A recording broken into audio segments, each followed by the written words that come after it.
On an expedition in search of the flower that gives eternal life, a group of scientists have an accident and end up in the middle of anaconda territory, forcing them to fight for survival while fleeing from giant snakes. Today we're going to recap the story of the 2004 movie, Anacondas, The Hunt for the Blood Orchid. In the middle of the Borneo jungle, an indigenous group is hunting a tiger when they notice that the other animals around them are extremely agitated. Thinking it's because of the predator, they continue searching for the feline, who jumps over the humans while running away from something even more lethal, a gigantic anaconda that starts chasing the indigenous man through the forest. While fleeing, the man ends up being swallowed by the snake and only manages to free himself by sticking his blade into the animal's body, but when he runs again, he ends up falling into a shallow lagoon where he is finally devoured by the anaconda. At WH's headquarters in New York, the company's leaders hold a meeting with the research team and decide to terminate funding, claiming that they have made no progress in recent months. To keep their study afloat, Jack and Mitchell claim that they will get a lot of money and explain that they are studying the bloody orchid, a flower native to Borneo that blooms every 7 years and stays alive for only 6 weeks after that. When at its peak, this orchid can extend cell life by more than 50 times, making it the ideal ingredient for creating a fountain of youth in capsule form. Realizing the sales potential this has, the CEO asks if they have tested it on humans, and Jack replies that they need more orchids before they start the testing phase, as the sample they got has already decomposed. With only a week to go until the flowering season ends, Mitchell asks for money to travel to Borneo and the president authorizes the expedition. Now that they have the money, the two scientists put together a team of researchers who are going to Indonesia to collect it, but when they get there, they discover that they are in the middle of the rainy season. As they need a boat to get upriver to the center of the island, Sam tries to hire a transport company. But they all refuse to sail in the storm, and his wife comes up with the idea of hiring a local captain. Desperate, they go to the bar frequented by a well-known fisherman and offer $25,000 for the trip, but Bill argues that he is the only one willing to go up the river in the rain and demands $50,000 to take them. Out of options, Mitchell accepts the offer and meets up with the rest of the team in front of the boat, where Bill and his sidekick Tran present the accommodation. With everyone on board, Jack meets with the captain and shows him the map of the place where the explorers found the first orchid, but Bill sees that the route they followed must be flooded and suggests that they go up slowly to check the path. Racing against time, Cole, the team's geographer, checks his computer and discovers that the best option is to take another route. Now that the route is set, Bill heads upstream while the scientists communicate with the company to report their situation, but because of the rains, the signal begins to fail and they are left completely incommunicado. With nothing to do, the group spends the day sailing until it's finally time for dinner. Seeing the food on the table, Kong, Bill's pet monkey, can't resist the bananas and goes over to the table to try and grab one, but as he's already had his dinner, the man kicks him off and he decides to go to the roof of the boat to get some fruit from the trees. Not seeing that his pet has left, Bill keeps the boat moving and Kong ends up being left behind, forced to shout to try to get his guardian's attention. After a while, the little monkey gives up and starts eating the fruit when he is found by a gigantic snake that starts chasing him. Frightened, Kong runs into a tree trunk and hides, hoping that the snake won't catch him, but soon it manages to find its prey and the monkey is forced to climb a tree, being chased by the anaconda that slowly climbs after him. From inside the boat, Bill hears Kong's cries of despair without realizing that they are his pets. He doesn't realize he's missing until the next morning. While the man is looking for the monkey, researcher Gail is checking to see if the signal has returned, when she leans on the hatch, which suddenly opens, causing her to fall into the water. To save her, Sam orders Tran to slow down the boat and everyone goes to the back to help, but before they can rescue her, the blood in the water attracts the attention of a crocodile that attacks her from behind, forcing Bill to jump into the water to rescue the girl. With his help, Gail manages to get back to the ship and the captain stays behind to fight the crocodile, piercing the eyes of the gigantic crocodile while Tran takes aim with a rifle, but can't shoot so as not to hit his captain. Suddenly, the crocodile begins to do its attack and sinks with Bill soon after.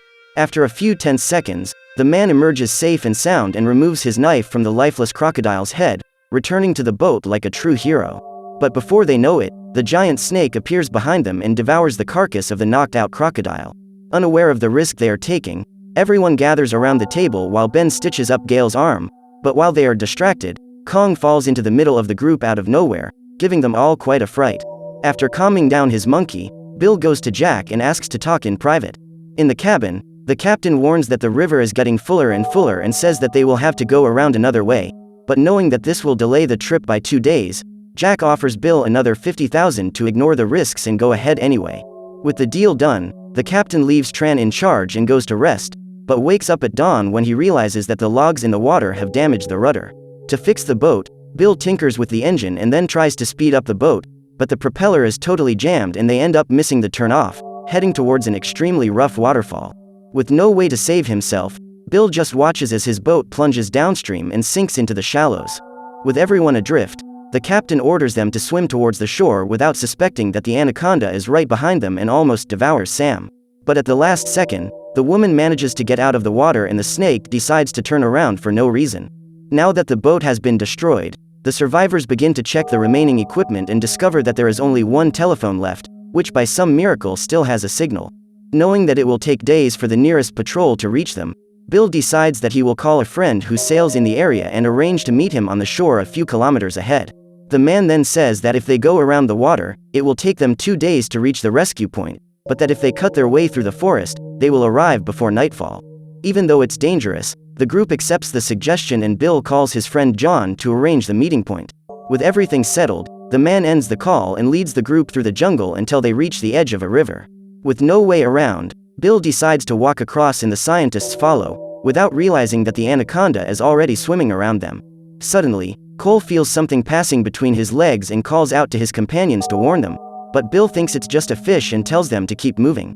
At the end of the line, Ben is picking on Gale when he is pulled underwater by something. Without knowing what happened, the survivors run towards the doctor who gets up badly injured, only to be devoured by the snake a few seconds later. Panicked by the size of the creature, the group runs to the other side of the shore and stops a few kilometers ahead to talk about what has happened.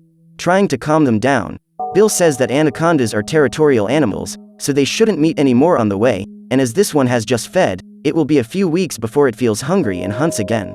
Optimistically, the survivors continue their journey to the boat that will allow them to return home, but Jack and Mitchell are against this and argue that they need to find the orchids before the flowering season ends. Although he manages to convince the rest of the team, Bill doesn't agree and says that once they get to the boat, the expedition is over and the only place he'll take the crew is home. Thinking about the money, Jack says that they had an agreement and the captain tells him that he can keep the money if he wants, but that under no circumstances will he take them to the orchids.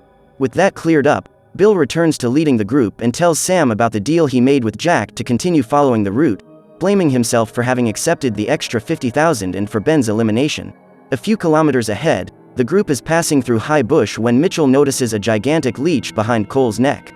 To help him, Bill takes a lighter and uses the flames to make the parasite break free, but when he lifts up the man's shirt, he realizes that dozens of other leeches are stuck to his back feeding. While Bill removes Cole's parasites, Mitchell treats the wounds on his feet and tries to put on his boot when he is stopped by Tran, who warns him that there is a stone spider inside. When he hears that this animal is capable of paralyzing an adult man for 2 days, Jack becomes interested in using it in his research and puts it in a jar to take back to the lab. Not far away, John is sailing towards the meeting point when something hits the boat and knocks over his drink. Curious to find out what it was, the man stops the boat and approaches the water thinking it's a log, but to his misfortune, it's another anaconda that climbs into the boat and grabs him by the leg, pulling him along as he tries to hold on to the rudder. With absurd strength, the snake manages to devour John, who accidentally reactivates the engines, causing the boat to accelerate out of control and crash into the shore. Far away, the survivors can see the flames of the explosion and decide to go there to investigate, finding John's boat in pieces. Thinking he was drunk and drowned when he fell off the boat, Bill asks the survivors to search the wreckage for resources and Jack finds the case containing John's revolver, deciding to take it with him without telling anyone.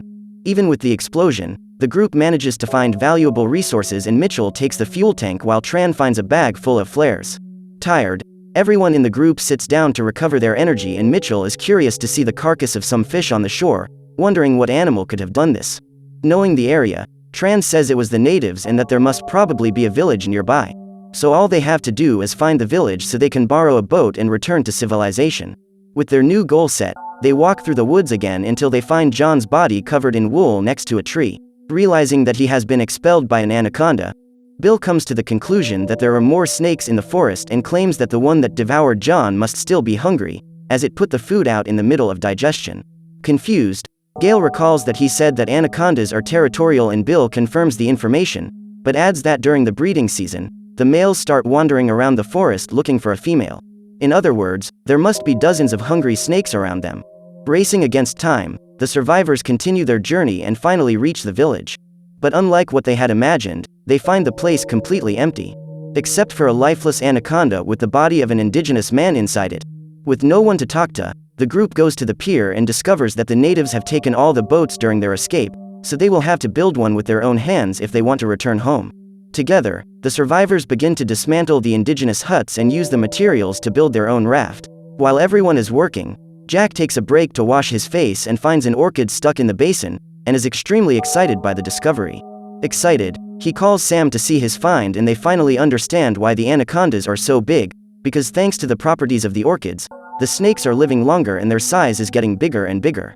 Excited, Jack says that this is proof that they were right and once again insists that they should get the orchids before going home, but the rest of the group disagree and try to talk him out of it, including Mitchell. Even so, the man insists that they should go after the flower and Sam refuses, telling everyone that he has offered Bill another $50,000 to stay in the flooded river. Disgusted by this attitude, Mitchell and the others refuse to cooperate with Jack, who storms off in a rage, leaving the others to build the raft while he sits doing nothing. After spending the night working, the group finishes the raft and ties it in place, giving Mitchell time to go to the main hut to tend to the wounds on his foot. Searching for medicine, the man opens Jack's backpack and finds the pot with the spider in one of the pockets, but as it's nothing useful, he puts it aside and continues looking. In the background, Mitchell finds the box containing John's gun and a phone that is still working, and is furious that his partner hasn't told him anything. While he's trying to call the emergency services, Jack shows up and does everything he can to convince him to continue after the orchid, but when Mitchell refuses, the researcher doesn't hesitate to open the pot and throw the spider at his friend's arm, causing him to be bitten. As Mitchell screams in pain, Jack retrieves the phone and the pistol and leaves the cabin while his former partner goes into a state of paralysis. Near the shore, the survivors are putting their belongings on the raft when Jack arrives telling them not to bother Mitchell, but Sam finds his attitude suspicious and decides to go to the hut to see what has happened. There, the girl finds the man already completely paralyzed and notices the bite mark on his arm. Without warning, Mitchell sees the anaconda behind Sam and tries to use his eyes to warn her, but the girl doesn't understand and leaves the cabin to ask what Jack has done. While Mitchell is alone with the creature, Sam begins to accuse Jack and starts an argument that only ends when they realize that the researcher is already being devoured. Wanting to help, everyone rushes to the hut and leaves Jack alone with the raft, giving him the perfect opportunity to escape with it. With no idea what he has just done, the survivors set fire to the hut in an attempt to eliminate the snake and run back to shore. But now that Jack has taken the raft and they have burnt down the last remaining building, the group has no choice but to go after the scientist and recover the boat. Knowing exactly where he is going, Sam suggests cutting through the jungle and ambushing Jack when he goes to get the orchids, but the journey is not easy and they pass several snakes that try to separate them. Running from the predators, the group ends up falling down a ravine and ending up in the den of one of the snakes, but with no way to return the same way, they are forced to explore the cave until they find another way out. In the middle of the journey, Cole drops his flashlight into the water and stops to retrieve it, but this ends up causing him to fall behind and get separated from the group. To save the geologist, Tran goes back a bit and manages to find the man totally hysterical next to some skeletons. Now that they are behind, the two of them pick up the pace to join the group and Tran ends up getting careless, causing him to step on a crack in the ground and sink into the narrow passage. With no way back on his own, the man fights for his life while Cole tries to save him, but while breathing in one of the air pockets, Tran ends up being found by an anaconda and is devoured while still underwater. Panicked, Cole runs desperately and manages to find the group who are already crawling towards the exit, but without realizing it, Cole ends up taking the anaconda to his friends who have to hurry to avoid being caught. After the three have passed, the geographer approaches the hole and ends up getting stuck in the rocks, forcing the others to pull as hard as they can before he is devoured. Through teamwork, the group manages to free Cole and Sam uses a machete to cut off the snake's gigantic head. Happy to be alive, the geographer starts celebrating until he is grabbed from behind and carried away by another monster, forcing Bill and the others to run after him to save him. Searching through the forest, the survivors find Cole being crushed and Bill decides to throw his knife at the creature's head, which goes out instantly, knocking his friend to the ground practically unharmed. A few kilometers ahead, Jack stops the raft in the area where they found the orchids and continues searching on foot, finding hundreds of flowers after just a few minutes of walking. While he is collecting his precious orchid, the survivors sneak through the woods and plan to catch the raft while Jack is distracted, but they accidentally step on a stick and alert the man to their presence. Unaware that they have been discovered, they arrive at the boat and Sam begins to rummage through Jack's backpack, which appears behind her. While the woman distracts the scientist, Bill picks up his knife and prepares to throw it, but Jack notices the movement and fires a shot before he can do anything. With everyone surrendered, Jack takes them back to the orchids and knocks Bill out to avoid trouble, forcing Gale to tie Cole up afterwards. With no more threats, the man leaves Sam with the mission of filling the suitcases with orchids, forcing her to cross a log over the snake's nest to get to the flowers.